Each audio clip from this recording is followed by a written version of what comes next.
우리는 내일을 꿈꾸며 미래를 설계해 갑니다. 일상이 아파트의 정형성에 있기에 미래는 좀 더 프라이버시를 지키면서 탁 트이고도 편안하고 안락한 단독이나 정원 생활을 꾸미고자 합니다. 단독이나 전원 생활을 미래로 설계해 나갈 때 정원을 어떻게 꾸밀지보다도 더 중요한 포인트가 있다면 아마도 겨울철 난방에 대한 고민이 아닐까요?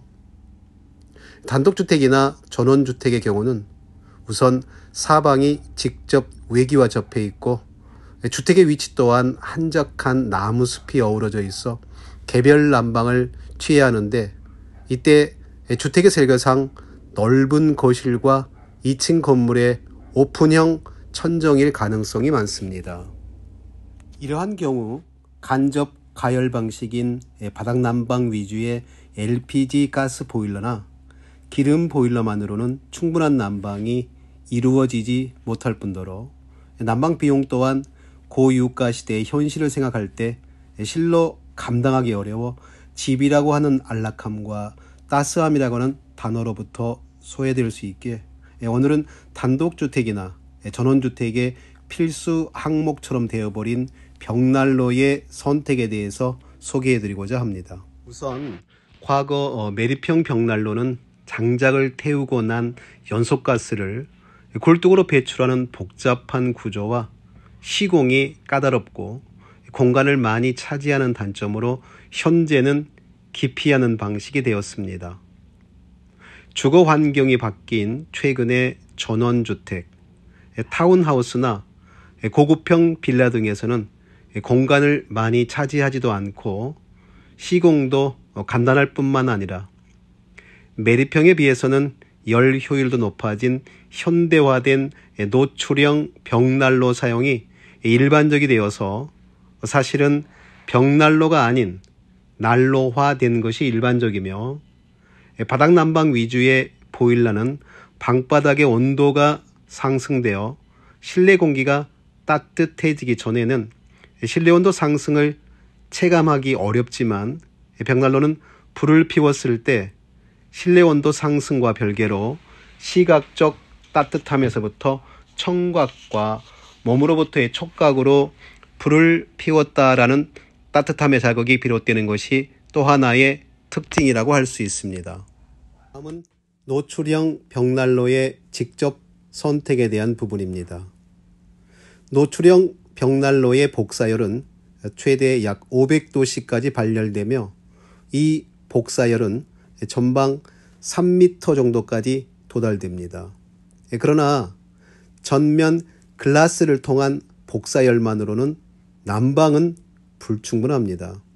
그래서 복사열 외에도 최적 넓은 실내 공간에 대류열을 효과적으로 전달시킬 수 있어야 하는데, 벽난로가 설치되는 주택의 특성상 공간이 갖고 있는 공기의 부피가 클 수밖에 없으므로 벽난로에 있어 대류열은 굉장히 중요한 항목입니다. 벽난로의 대류열은 챔버를 통해 약 200도 정도 이상의 열이 전도 대류되므로 챔버가 얼마만큼 효과적이고도 기술적으로 설치되었냐 또한 중요한 부분입니다. 아직은 국내의 벽난로가 일반화된 지 채 10년 남짓으로 인류가 불을 문명적으로 사용하면서 발전되어 온 난방 문화에 있어 국내에서는 보일러의 발전은 세계적 수준에 도달해 있지만, 벽난로를 주 난방으로 살아오면서 발전시켜온 벽난로의 기술은 유럽의 기술력에 비해서 아직 국내 기술은 턱없이 부족한 상태에 있습니다.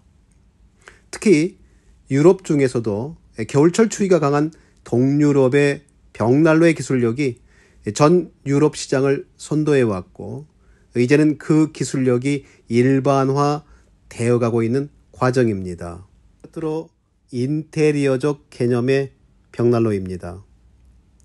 이제 벽난로는 단순 난방의 개념을 넘어서 최대한의 인테리어적인 요소도 갖추어야 합니다.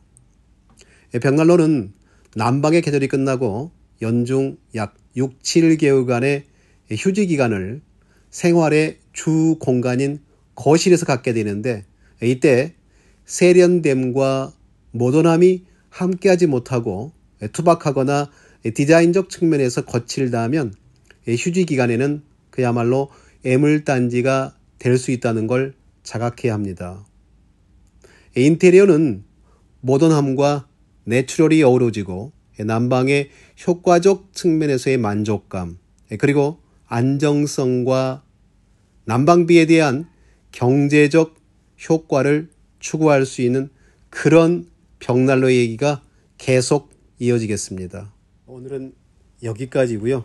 다음에는 어떠한 형식의 벽난로가 현대 건축 트렌드인 내추럴리즘에 부합하면서도 난방이라는 목적 달성을 이룰 수 있는지와 유럽형 벽난로의 버닝타임의 진실에 대해서 중점적으로